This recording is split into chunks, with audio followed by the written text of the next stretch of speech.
lingüista, consultor, psicólogo, artista visual, muchos idiomas, muchos colegios, viviendo en muchos lugares, incluyendo dictaduras. Gonzalo Rojas May nos acompaña hoy día porque le vamos a consultar ahora desde el punto de vista de su mirada especial lo que está pasando en Chile, porque él sacó este libro, pues, En defensa del optimismo, carta de navegación para el siglo XXI. Yo creo que todos lo debiéramos tener porque con esto navegamos. Gracias por estar con nosotros. Hola Tomás, qué gusto verte como siempre. Oye, pero mira, estamos en problemas.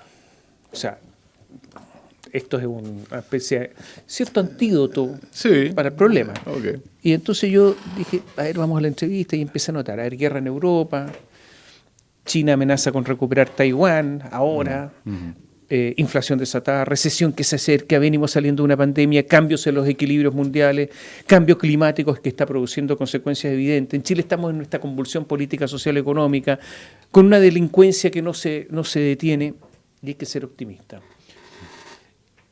Y estamos en campaña, tenemos un plebiscito a puertas, un presidente muy joven. A propósito, ¿cómo ves psicológicamente al presidente? Bueno, el presidente es ante todo un ser humano. Y como ser humano que es sin duda una persona contradictoria. Los seres humanos somos contradictorios. Los seres humanos somos personas que nos movemos por nuestras pasiones, por nuestros miedos, por nuestras experiencias vitales, por nuestros sueños y desde luego por nuestros prejuicios. Y con todo el respeto que la figura del presidente desde luego me merece, y él como ser humano, como persona, sin duda lo que nos ha mostrado en el último tiempo es una suma de contradicciones, porque de pronto tenemos un presidente que tiene una mirada larga, una mirada de Estado, si se quiere, ¿no? Un presidente que siendo diputado se echa a la espalda en buena medida la crisis y es capaz de destrabarla de una manera inteligente y corajuda, me atrevo a decir incluso, ¿verdad? Pero también tenemos un presidente que de pronto, al menos los últimos días, las últimas semanas, olvida su rol de presidente y actúa como un jefe de campaña, ¿no? Entonces ahí uno dice, bueno, ¿qué es lo que ocurre? ¿Es una falta de lucidez? ¿Es la pasión? Bueno, da para preguntárselo, ¿no? ¿Qué crees tú? Yo insisto, nuestro presidente es humano y creo que en él operan contradicciones vitales importantes. Pero tú has dicho que todos somos contradictorios, todos. Claro, pero el problema es que cuando tú tienes poder y tienes una responsabilidad, tienes que ser particularmente cuidadoso con estos impulsos que operan en ti. Y yo creo que el presidente lo que nos ha mostrado, insisto, en las últimas semanas, en los últimos días, es que él no termina por definirse. Ya, pero para eso es necesario conocerse a sí mismo un poco, por lo menos, para eliminar estas contradicciones, esta pulsión para allá y para acá, ¿no? Bueno, es posible. Yo creo que tal vez que presuntuoso sería de mi parte tratar de hacer un diagnóstico del presidente. Pero que no es fácil conocerse a sí mismo. Desde luego, implica una tarea muy grande, ¿no? A ver, la diferencia que hace de un adolescente a un adulto, y créeme que no estoy hablando en términos de edad, sino que en términos de tránsito vital, es una cosa muy concreta, que se llama ser independiente emocionalmente. Y la independencia emocional no la logran todos los adultos. La mayor parte de las comunidades de los adultos en el mundo, no estoy hablando de Chile, por favor, solamente, históricamente han adscribido a figuras paternalistas. Estado, una noción política, una utopía, una religión. Aquellos que se rebelan, que se cuestionan, son aquellos que dan un paso hacia la adultez. Y pareciera que en este caso, ese paso todavía está en proceso. Perdón, ¿tú lo estás tratando de adolescente tardío?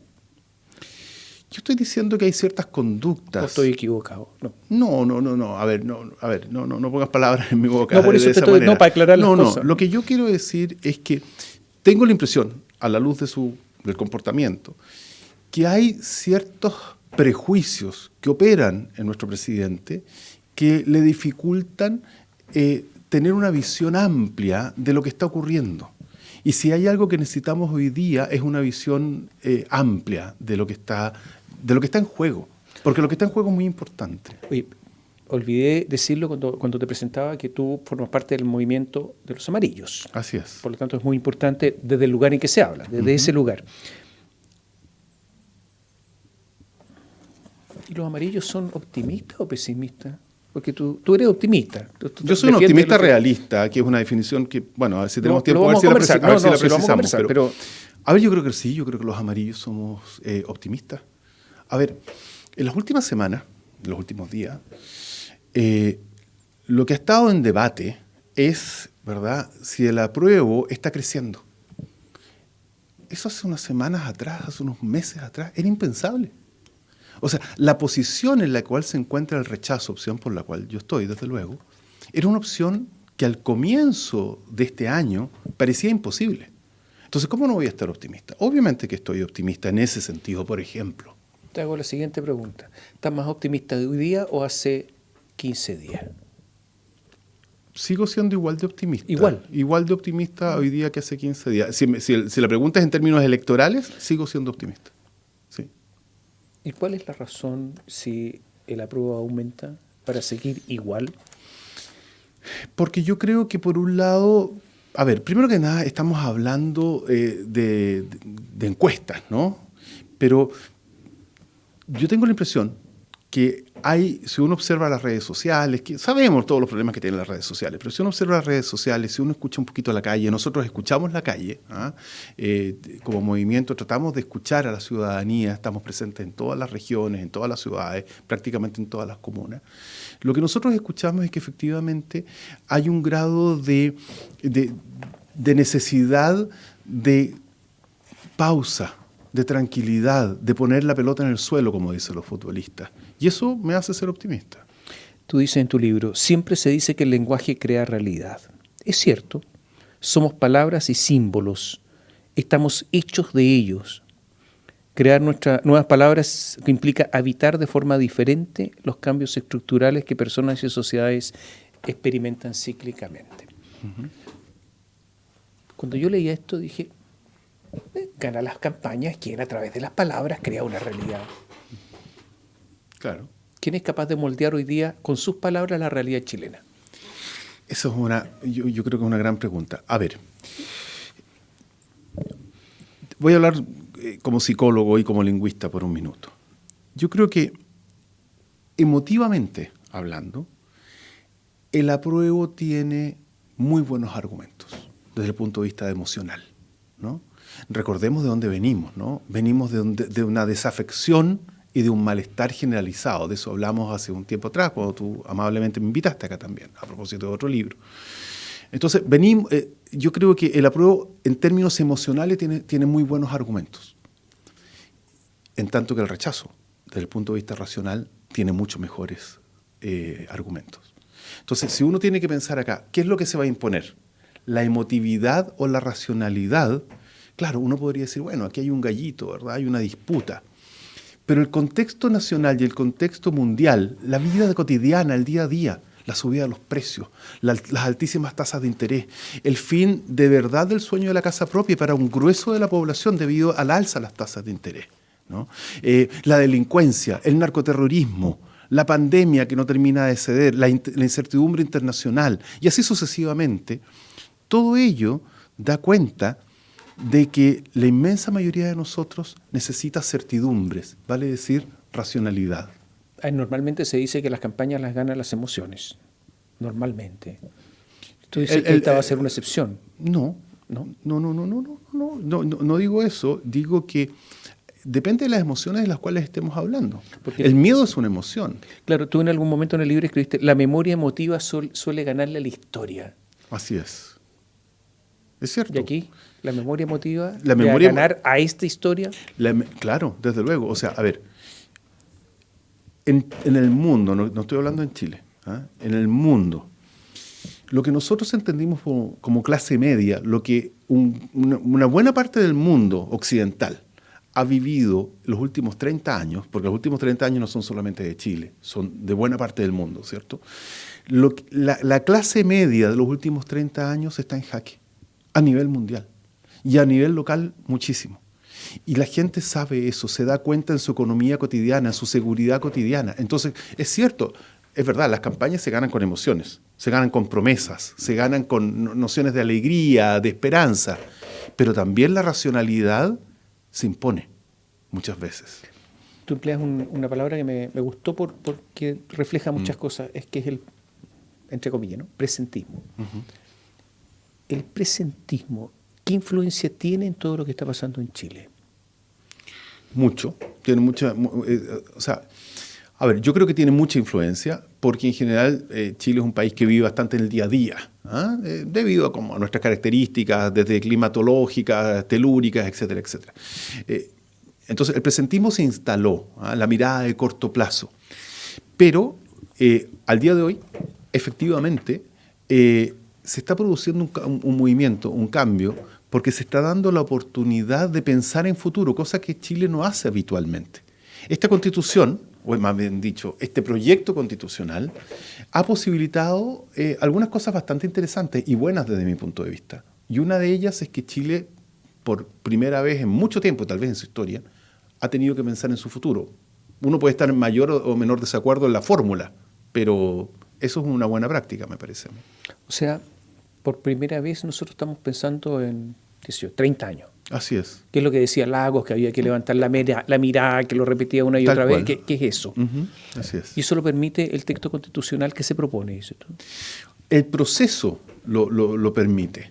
El texto, es que el texto es opinable. El texto, a ver, si me preguntan a mí como ciudadano, también como miembro de Amarillo, porque es lo que nosotros hemos planteado, lo hemos conversado puertas adentro entre nosotros muchas veces. A ver, nosotros creemos que este texto tiene una serie de virtudes, tiene un 80 o un 85% de un texto que nos gusta, con el cual estamos de acuerdo. En un 85%. En un 80, 85%. Hay muchas cosas casi todo. Hay muchas cosas que nos gustan. Sí, pero este texto tiene ciertas fallas estructurales de tal magnitud que hacen que todo lo bueno que se pone sobre la mesa, ¿no? Los temas del siglo XXI, ¿verdad? La igualdad de oportunidades, un Estado que se preocupa realmente y profundamente de sus ciudadanos, el rol de la mujer, el cuidado de las minorías, el rol con el medio ambiente, en fin, hay montones de cosas que, sin duda, yo creo que la inmensa mayoría de nosotros está de acuerdo, pero las fisuras que tiene son de tal magnitud y de tal riesgo que indudablemente todo ese buenismo que está puesto allí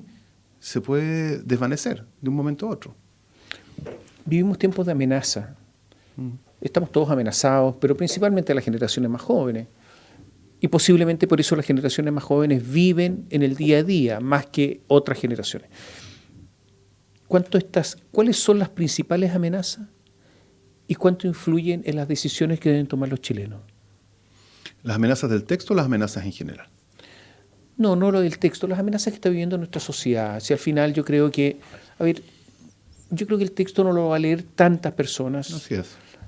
Y yo creo que entre los que lo leen a lo mejor no es tan fácil entender, no porque las personas sean incapaces, sino porque hay muchos términos que son jurídicos y que tienen una consecuencia que personas a lo mejor no van a ser capaces de dimensionarla porque hay que tener una cierta especialidad en leer este tipo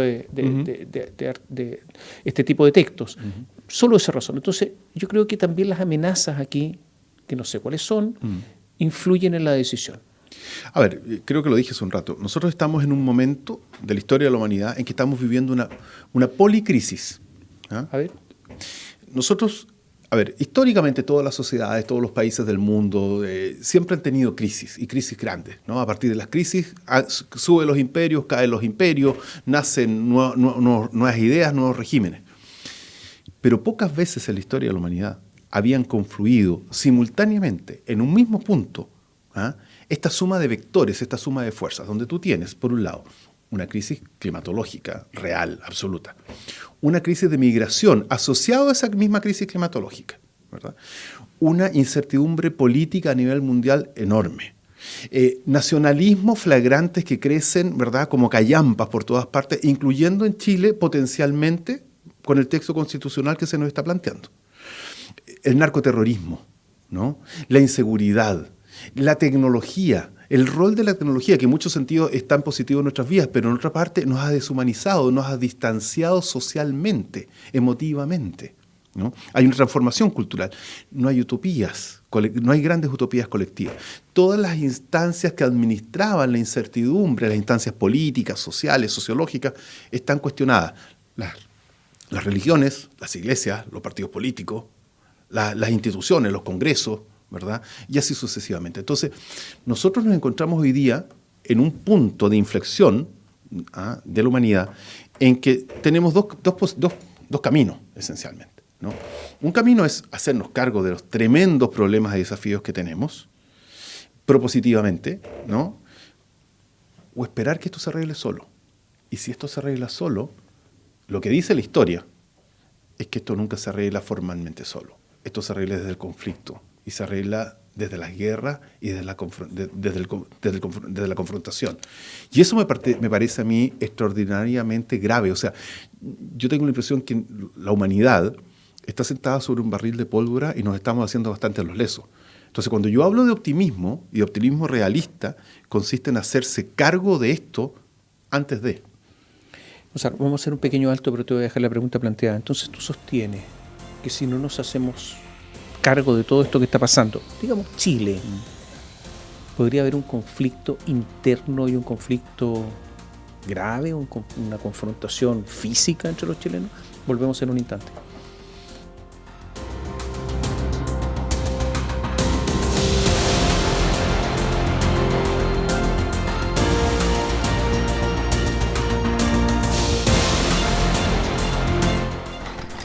Bio Bio, la radio se escucha y se ve. En nuestra plataforma digital biobiotv.cl. En la televisión digital de Libre Recepción, Santiago 26.1. Valparaíso 46.2.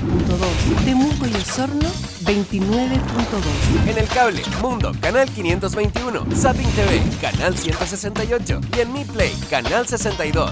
Bio Bio, la radio, 43 estaciones. Ahora se ve. Cada tarde podemos dialogar, escuchar, criticar y comentar, pero con respeto.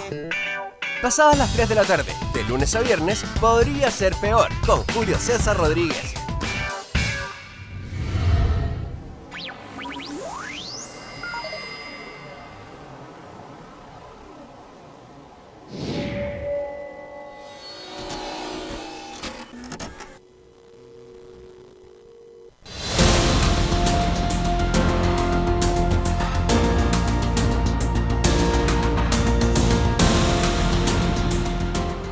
Consuelo Rojas May nos acompaña y la pregunta quedó pendiente. Si esto no nos ocupamos de todo del conflicto que hay en la sociedad chilena, ¿se puede llegar a un conflicto físico?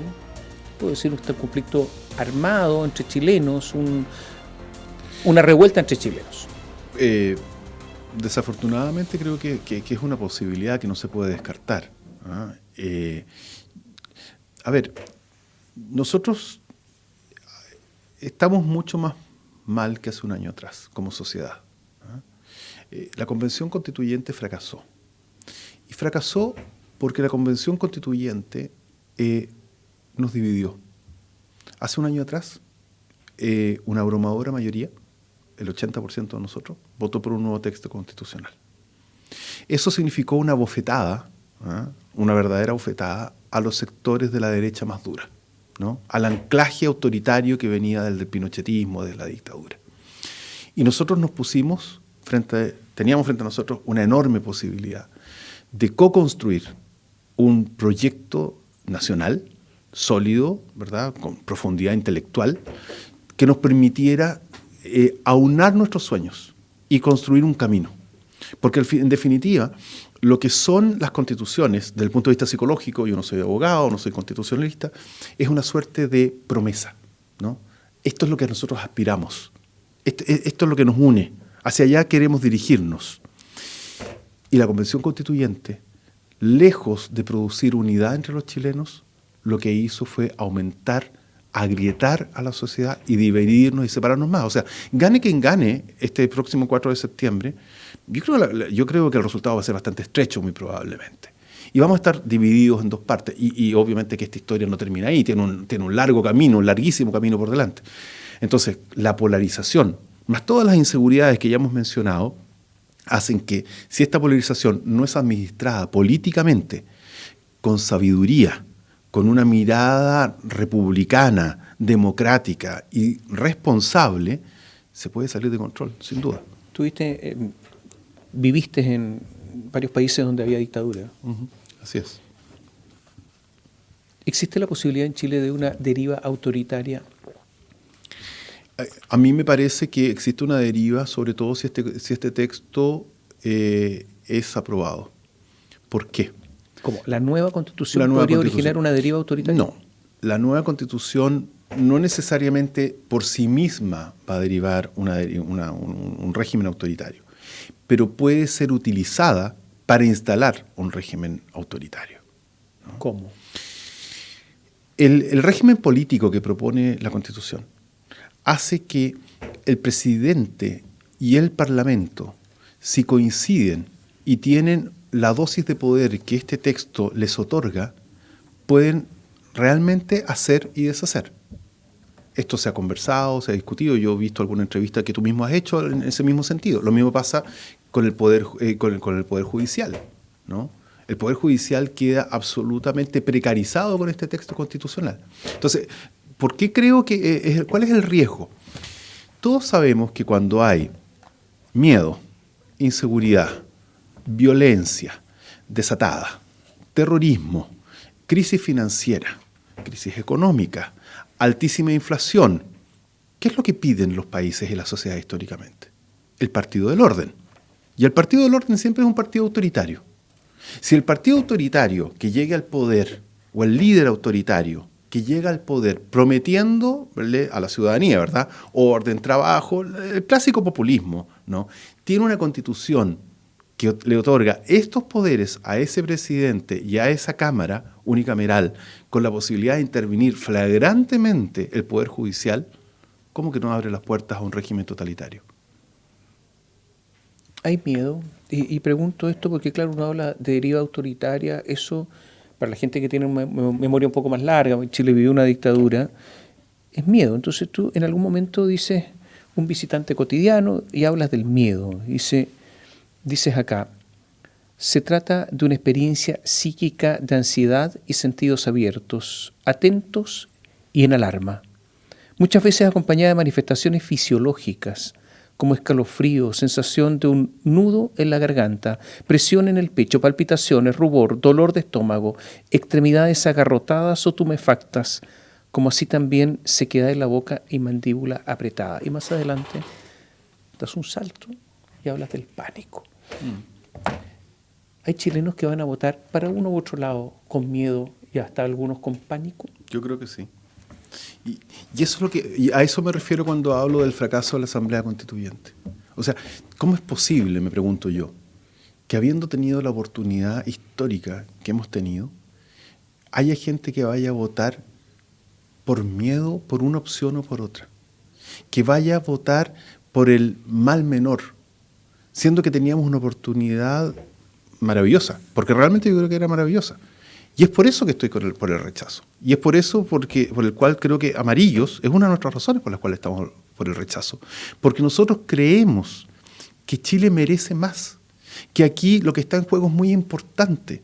Y tenemos la posibilidad de aprender la lección y construir realmente una constitución a la altura de todos nosotros. Pero para eso es fundamental hacer la pérdida, aprender lo que hay que aprender y seguir adelante, seguir caminando juntos.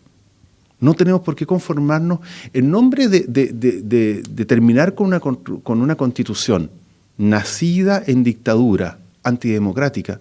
¿Por qué nos vamos a conformar con un documento que tiene, indistintamente, cosas muy buenas, pero fisuras como las que acabo de mencionar, y en algunas cosas, y voy a decir una palabra tal vez dura, tiene aspectos hasta bastante mediocres? Cuando hablo de mediocre estoy hablando menores, ¿no? Falta de pulcritud. Y eso es muy delicado. Es muy delicado porque eso es lo que se le está transmitiendo a la ciudadanía. El presidente Boric hoy día, más allá de lo que diga el gobierno, a mí me parece que está en campaña. Yo digo esto ¿por qué? Porque me parece que si uno es honesto intelectualmente, debe reprochar lo mismo independientemente de quién haga eso que uno reprocha. Yo creo que si Piñera estuviera haciendo lo que está haciendo, bueno, yo creo que habría una acusación constitucional contra el presidente, de hecho la hubo, en el caso de Piñera. ¿Pero qué debiera hacer entonces Gabriel Boric hoy día? ¿Qué se le podría decir a Gabriel Boric que haga ahora? ¿Echar marcha atrás? ¿Tirar las riendas del caballo? ¿Qué? Bueno, ¿quién es uno para decirle algo al presidente de No, la sí, República, sí, digamos? Pero, opinar. claro, pero, a ver, quiero precisar algo, porque acabo de decir que hay algo de mediocridad en la Constitución, y porque uno tiene que hacerse responsable de lo que dice. Yo siempre trato de hacerme responsable de lo que digo. Cuando hablo de mediocridad, estoy hablando que se deje el trabajo mal hecho. Es como el trabajo que puede hacer un maestro chasquilla, que dice que sabe de plomería, la arregla razonablemente bien, pero la cañería queda con una goterita. Eso es un trabajo mediocre. En lo grueso puede haber hecho el trabajo, pero queda una goterita, queda una filtración. En ciertos aspectos, esta es una Constitución que quedó goteando, siendo que se podría haber pedido una extensión de tiempo, siendo que se podría haber trabajado de otra manera. A eso me refería. Ahora, con respecto al presidente... Sí, pero yo creo, a ver, antes de eso, una Constitución básicamente lo que establece es la organización del Estado, de los poderes, es una defensa de los ciudadanos frente a los poderes, Sin duda. o sea, la relación de los ciudadanos con el Estado. Si lo que acaba de decir es que aquí puede esta Constitución permitir una deriva autoritaria, pero dentro del margen constitucional, es más que una goterita. Esa fue una acusación, esa es un torrente, pues no es la gotera. O sea, bueno, es que las cañerías que quedan con gotera pueden reventar. Con respecto Se al puede presi- producir una filtración mayor. Con respecto al presidente. A ver, yo como ciudadano, lo que le pediría al presidente es que sea jefe de Estado en este escenario. O sea, lo que yo quisiera es al presidente Boric de los grandes acuerdos, el presidente Boric de la segunda vuelta, a ese candidato, al presidente Boric que es capaz de tener una mirada colaborativa, no al presidente Boric que retuitea la carta de la presidenta Bachelet y no retuitea ni la carta del presidente Piñera, ni la carta del presidente Lago, ni la carta del presidente Frey. De Piñera no hay carta. Perdón, del presidente Lagos y Frey. y Frey, disculpa, tienes toda razón. Ya, un presidente que esté sobre la contingencia política, una cosa así. Pero desde luego, o sea, a ver, lo que está en juego es muy importante. En Chile, como sabemos, ¿verdad? El presidente tiene un doble rol. Es el jefe de Estado y es el jefe de gobierno. Y de alguna manera siempre suele ser el jefe de la coalición política que lo ha llevado a ese lugar, ¿no? Al poder. Y está bien, esas son las reglas del juego. Nuestra democracia ha funcionado así razonablemente bien. Pero en un escenario como este, tan importante, lo que uno esperaría es presidencia del gobierno, ¿ya? Pero en particular que el presidente fuera capaz de echarse al hombro el dificilísimo escenario que tenemos y el enorme desafío que tenemos hacia adelante. Porque lo que yo espero, y yo creo que la mayor parte de los ciudadanos esperamos, es que la noche del 4 de septiembre, gane quien gane, el presidente convoque. Y un presidente para convocar tiene que tener una legitimidad absoluta en términos de la objetividad con la cual ha actuado las semanas o los meses anteriores. Entonces, a mí me parece que es delicado lo que el presidente está haciendo. Le está corriendo un riesgo importante. Sí, yo te escuché decir por ahí que corría el riesgo una especie de Titanic todo esto. Sí, o sea... que todo sigue igual y... Así es, o sea, el problema es que la Constitución que se ha construido, ¿verdad?, corre el riesgo. Yo no digo que vaya a ser así, yo, desde luego, uno espera que por Chile que las cosas se encaucen, ¿no? Pero hay una imagen que a mí se me vino de pronto, ¿no? Hace unos días, a propósito de la reunión de la presidenta Bachelet con el presidente Boric, era que la Constitución, este proyecto constitucional era como un Titanic, ¿no? Grande, grandilocuente, enorme, ¿verdad? Lleno de buenismo, lleno de buenas intenciones, muchas de ellas anheladas, legítimamente, y necesarias para nuestro país. Pero este Titanic enorme, transitando por este mar, está rodeado de icebergs. Y estos icebergs pareciera que de pronto no los vemos. Y esos icebergs ya los dijimos, la delincuencia, ¿verdad?, la pandemia, la crisis sanitaria, la crisis global que hay. Entonces, de pronto yo sentía, no vaya a ser como imagen, ahí se me vino una imagen a la cabeza, que al igual que el Titanic, este proyecto naufrague y la orquesta del Titanic esté cantando, ¿no? No es perfecta, pero es la que siempre soñé. Me parece que como imagen es delicado para lo que viene después, para el día siguiente. Para el 5, digamos. Para el 5. Para el 5 de septiembre. Que es cuando la vida sigue. Gracias por estar con nosotros. Y a ustedes muchas gracias. Gracias por seguirnos.